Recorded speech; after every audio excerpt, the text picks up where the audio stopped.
Hello दोस्तों, आप सबका स्वागत है हमारे यूट्यूब चैनल पे। आज हम एक्सप्लेन करने वाले हैं ग्रेटेस्ट इंटरनल गॉड का एपिसोड नंबर 182। तो चलिए शुरू करते हैं आज का एपिसोड। आज के हमारे एपिसोड की स्टार्टिंग होती है, हमें एक बहुत ही खूबसूरत से जगह को दिखाया जाता है, जिस जगह में जाओफेंग स्विमिंग कर रहा होता है। फिर वो पेड़ पे लटक रहा होता है और फॉल भी तोड़ रहा होता है। ऐसे ही वो काफी सारे मजे कर रहा होता है, क्योंकि सैकड़ों सालों से वो सॉल बर्निंग पोगोडा के अंदर कैद था और उसने बाहर की दुनिया को नहीं देखा था। इसलिए जब भी बाहर आया उसकी वजह से वो काफी ज्यादा एक्साइटेड हो गया। जाओफेंग ऐसी मस्ती कर रहा होता है जिसे देख के जियो और टैनविंग आपस में बात कर रहे थे, जहाँ जियो टैनविंग से कह रही थी अच्छा ये काफी ज्यादा एक्साइटेड है लगता है बाहर आके। और टैनविंग ये वही बंदा है ना जिसके अंदर 80,000 सोल कैद है, ये सच में काफी ज्यादा यूनिक है। ये सुन के टैनविंग कहता है हाँ सिस्टर जियो आप बिल्कुल सही कह रही हैं। और फिर टैनविंग वहीं पे बैठ जाता है और अपने मन में सोच रहा होता है मैं कुछ नहीं कर सकता था, मुझे सबको इसके बारे में बताना ही पड़ा, क्योंकि जाओफेंग की सोल उसके शरीर से बस 1 घंटे के लिए अलग रह सकती है, इसलिए कभी ना कभी सबको पता चलना ही था, इसलिए मैंने ही खुद सबको बता दिया। अब जब सबको इसके बारे में पता ही है तो मुझे अब इसको छुपाने की जरूरत नहीं पड़ेगी, अब मेरे साथ ये चल सकता है। टैनविंग ये सब सोच ही रहा था, तभी उसके पास लेडी लौट आती है और टैनविंग से कहती है टैनविंग अब तुम्हें काफी ज्यादा केयरफुल रहना होगा, तुम कभी भी जाओफेंग को छोड़ के उससे दूर मत जाना और तुम्हें इसके बारे में खास ध्यान रखना होगा कि तुम्हें उसके सॉल बर्निंग क्लैन के बारे में बिल्कुल भी कोई मेंशन नहीं करना है उसके सामने। और हम जाओफेंग के लिए एक आइडेंटिटी बनाने की कोशिश कर रहे हैं, इसलिए तुम्हें उसका खास ध्यान रखना होगा। ये सुनकर टैनविंग कहता है मैं समझ गया, ऐसे भी वो मेरा दोस्त है इसलिए मुझे उसका ख्याल तो रखना ही होगा। यही कहने के साथ टैनविंग जाओफेंग को देखते हुए अपने मन में सोच रहा चलो कम से कम वो अभी सेफ तो है, कारण मुझे उसकी अभी ज्यादा चिंता करने की जरूरत नहीं है, अभी वो काफी ज्यादा सुरक्षित है यहाँ पे। और इसी के साथ हमें जाओफेंग को दिखाया जाता है जिसके अंदर की सोच उससे कह रहे थे जाओफेंग तुम अपनी लाइफ जियो, तुम जो भी देखोगे वो हम भी देखेंगे और हम हमेशा तुम्हारे साथ ही रहेंगे। और दूसरा कोई सोल करता है ब्रदर मुझे फूलों की खुशबू काफी ज्यादा पसंद आ रही है, तुम उसे फिर से सूंघ सकते हो क्या। फिर दूसरा कोई सोल कहता है जाओफेंग इस मौज मस्ती के चक्कर में तुम हमारे बदले को मत भूल जाना, तुम हमारे बदले को हमेशा याद रखना। ये सब सुन के जाओफेंग कहता है आप सभी लोग चिंता मत करो, मैं इन सारी चीजों को कभी नहीं भूल सकता हूँ जो हमारे साथ हुआ है, हमने जो चीज सफर किया है और जितना हमारे साथ इनजस्टिस हुआ है, हम इन सारी चीजों को कभी नहीं भूल सकते हैं, क्योंकि मैं एक सॉल बर्निंग क्लैन का मेंबर हूँ। यही कहने के साथ जाओफेंग अपने हाथ में रखे हुए सेब को भी गुस्से में दबा के फोड़ देता है। और इसी के साथ हमारा सीन चौथा में कहीं और का सीन दिखाया जाता है, जहाँ पे सुप्रीम एल्डर मुंह के साथ होते हैं और सुप्रीम एल्डर काफी ज्यादा निराश होकर जमीन पे बैठे हुए होते हैं और गुस्से में कहते हैं ये कितना ज्यादा डिस्कस्टिंग है, हम जब यहाँ पे आए तभी एम्परर को मरना था क्या, उस टाइम तक और जिंदा नहीं रह सकता था क्या। ये सुन के मुंह सुप्रीम एल्डर से कहती ऐसा कैसे हो सकता है, मेजेस्टी अभी तो सिर्फ 300 साल के ही थे और वो जिस कल्टीवेशन लेवल पे थे उस हिसाब से तो उनको 500 साल तक जीना चाहिए था, अचानक वो कैसे मर सकते हैं। सुप्रीम एल्डर कहता है कौन जानता है क्या हुआ होगा, लेकिन उनके कमरे में बिल्कुल भी कोई लड़ाई के निशान नहीं थे, इसलिए किसी को भी नहीं पता कि क्या हुआ है वहाँ पे। और एम्परर के मरने की न्यूज बाकी सारे रॉयल फैमिली के मेंबर्स को पता चल ही गई होगी, वो जल्दी ही यहाँ पे पहुँचने ही वाले होंगे और उनके आने के बाद हमें कुछ न कुछ जरूर पता चलेगा कि आखिरकार हुआ क्या है यहाँ पे। ये सुन के मुंह कहती है लगता है कि एम्पायर चेंज होने वाला है। फिर ग्रैंड एल्डर कहते हैं एंशिएंट रॉयल फैमिली ने अपने एक पिलर को खो दिया है, अगर एम्परर मरने से पहले अपने किसी सक्सेसर का नाम नहीं छोड़ के गए होंगे तो जितने भी 9 प्रिंस है उन सबके बीच में सक्सेसर बनने की एक बहुत ही खतरनाक जंग शुरू हो जाएगी। ये सुन के मुंह कहती है मैंने रूमर्स सुने थे कि अगले महीने ही मजेस्टी 9th प्रिंस को अपने सक्सेसर घोषित करने वाले थे। फिर सुप्रीम एल्डर कहता है मैं बस यहाँ राजकुमारों की आपस को लड़ाई को लेकर काफी ज्यादा चिंतित हूँ, अगर यहाँ पे लड़ाई चालू होती तो हमारी ग्रैंड क्लैन को भी किसी एक इंसान का पक्ष लेना होगा और अगर हमने किसी एक इंसान का पक्ष लिया तो ली मुयांग के साथ बदले लेने के बारे में तो भूल ही जाओ, हमारे क्लैन का नंग संघार शुरू हो जाएगा। यही कहने के साथ सुप्रीम एल्डर वहाँ से उठ जाते और मुंह से कहते हैं चलो अब हमारे क्लैन में चलने का समय हो गया, क्योंकि हमें तैयारी भी करनी है लड़ाई की। ये सुन के मुंह कहती आखिरकार सोल बर्निंग क्लैन के बारे में क्या और लिम मुयांग के बारे में क्या। फिर सुप्रीम एल्डर कहता है अभी रॉयल फैमिली को चलाने वाला कोई नहीं है, उसका हेड अभी कोई नहीं है, इसलिए अब बचे हुए जो भी रॉयल फैमिली के मेंबर है वो भी ज्यादा से ज्यादा पावर पाने में बिजी रहेंगे। तुम्हें क्या लगता है अभी कोई भी 10 डायरेक्शन पैलेस पे अपने समय को बर्बाद करना चाहेगा क्या। अभी हम बस इतना ही कर सकते हैं कि हम अपने क्लैन में जाके अपने गार्ड्स को बढ़ा सकते हैं, हम प्रिपेयर हो सकते हैं लड़ाई के लिए। सुप्रीम एल्डर के इतना कहने के साथ ही हमारा सीन चेंज होता है, हमें टैनविंग को दिखाया जाता है जो 10 डायरेक्शन पैलेस के गेट के पास पहुंच गया होता है और उसके गेट को देखते हुए कह रहा होता है अच्छा ये है 10 डायरेक्शन पैलेस का गेट। फिर जियो टैनविंग को पीछे से कहती है हाँ ये बस पहला गेट है, इसके बाद 4 और गेट हैं और जब तुम इन सारे गेटों को पास कर लोगे तब तुम बैटल ग्राउंड में पहुंच जाओगे 10 डायरेक्शन पैलेस के।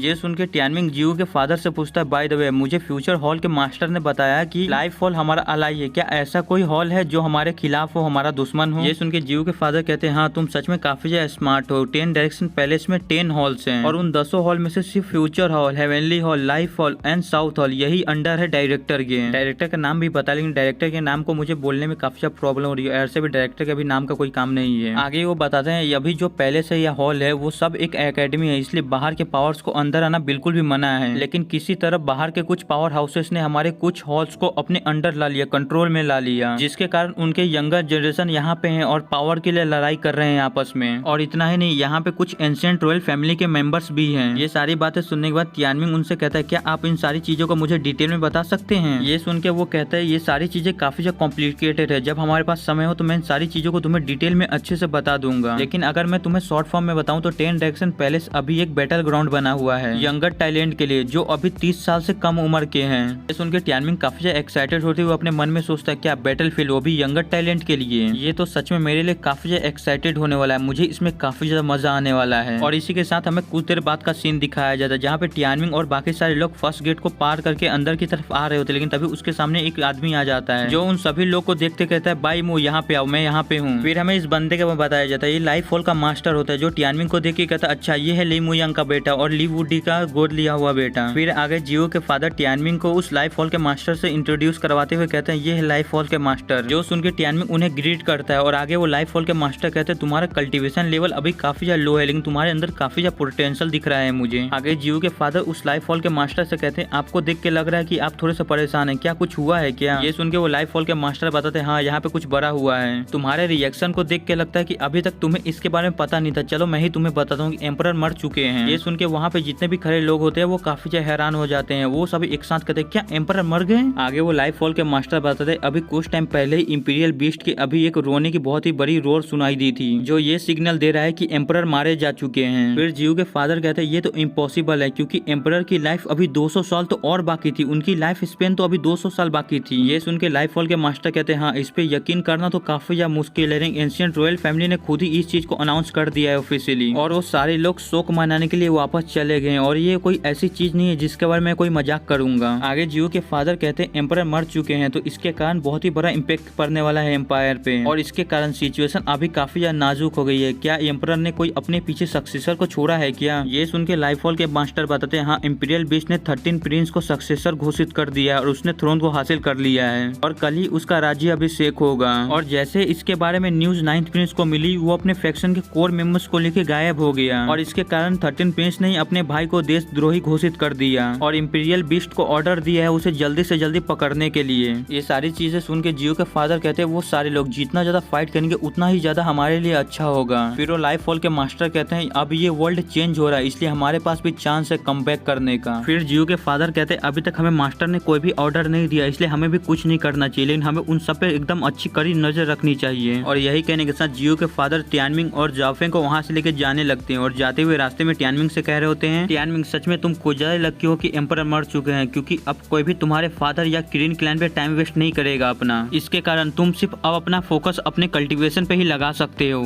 और जब तुम 10 डायरेक्शन पैलेस में आ ही चुके हो तो तुम इस जगह से फेमिलियर क्यों नहीं हो जाते और तुम 10 डायरेक्शन पैलेस के टूर्नामेंट में भी हिस्सा ले सकते हो। 10 डायरेक्शन पैलेस का टूर्नामेंट जो तुम सॉल बर्निंग पोगरा के अंदर बीस्ट मार के कल्टीवेशन कर रहे थे उससे काफी ज्यादा इफेक्टिव होगा। ये सुनकर तियानमिंग कहता है अच्छा ऐसा है क्या, और अपने मन में सोचता मैं इसके लिए इंतजार नहीं कर सकता हूँ। फिर हमें आधे घंटे बाद फ्यूचर हॉल का सीन दिखाया जाता है जिसके अंदर तियानमिंग आया हुआ होता है और वहीं पे जियो भी होती है जो तियानमिंग को देख के कहती अच्छा तुम यहाँ पे आ गए क्या, तुम्हें देख के लगता है कि तुम्हें अपनी गर्लफ्रेंड की कुछ ज्यादा ही याद रही तो तुम मुझे कुछ ज्यादा ही मिस कर रहे थे ना, व्हाट द फक ये क्या चल रहा है यहाँ पे। गर्लफ्रेंड वाली बात सुन के तियानमिंग अजीब सा मुंह बनाते हुए कहता है नहीं नहीं ऐसा कुछ भी नहीं है, मैं बस अपनी लिटिल सिस्टर को मिस कर रहा था। फिर जियो कहती अगर पता होता कि तुम्हारी लिटिल सिस्टर लीनर से भी ज्यादा इंपॉर्टेंट है तो उसकी आंखों में आंसू आ जाते। ये सुन के तियानमिंग हैरान होते हुए कहता है क्या तुम्हें लीनर का नाम पता है और तुम उसको जानते हो। ये सुन के जियो कहती है हाँ ऑफ कोर्स। फिर तियानमिंग कहता है क्या तुम मुझे उसके पास लेके जा सकती हो क्योंकि मुझे यहाँ का रास्ता नहीं पता है। जियो कहती है यहाँ कुछ भी फ्री में नहीं होता है, मैं तुम्हारे साथ सॉल बर्निंग पोगरा में 2 महीने कैद रही उस नर्क सी जगह पे। जियो इतना कहती है कि तभी वो किसी को देख के काफी हैरान हो जाती है, वो कहती है ये यहाँ पे क्या कर रहा है। हमें दिखाया जाता है वहाँ से एक मोटा बंदा जा रहा होता है जिसे देख के जियो उसे आवाज लगाती है जाओ यान। अपने नाम को सुन के वो मोटा बंदा पीछे मुड़ के देता है तो जियो को देख के काफी हैरान हो जाता है, वो जल्दी से जियो के पास दौड़ के जाता है और उसे ग्रीट करता है। फिर जियो आगे कहती है जाओ यान मैंने सुना है कि तुम ब्यूटीफुल लड़कियों के बारे में कुछ ज्यादा ही खबर रखते हो और उनमें काफी ज्यादा एक्सपर्ट हो। जाओयान कहता है हाँ मैं थोड़ा बहुत खबर रखता हूँ लेकिन आपसे ज्यादा इस पूरे अंपायर में कोई भी ब्यूटीफुल नहीं होगा, आप सबसे ज्यादा ब्यूटीफुल हैं। तो कहती है ठीक है तुम्हें इतनी भी ज्यादा तारीफ करने की जरूरत नहीं, इतना काफी है। क्या तुम ली क्यूआंग को जानते हो। जाओयान कहता है हाँ मैं उसको जानता हूँ लेकिन वो मुझे नहीं जानती है। ये सुन के जियो वहाँ से जाते हुए कहती है तुम उसे जानते हो ना, बस इतना ही काफी है, तुम इसे उसके पास लेके चले जाओ। जाओयान कहता है ठीक है मैम मैं इसे उसके पास लेके चला जाऊंगा। आगे जाओयान तियानमिंग से कहता है सर मुझे फॉलो कीजिए। ये सुनकर तियानमिंग कहता है थैंक यू, पर तुम्हें मुझे सर कहने की जरूरत नहीं है, तुम मुझे ली तियानमिंग कह सकते हो। इसी के साथ आज का हमारा ये एपिसोड यहीं खत्म होता है। वीडियो पसंद लाइक कर दीजिए, नहीं आया फिर लाइक कर दीजिए और चैनल को सब्सक्राइब कर दीजिए। Thank you for watching, bye. मिलते हैं अगले एपिसोड में।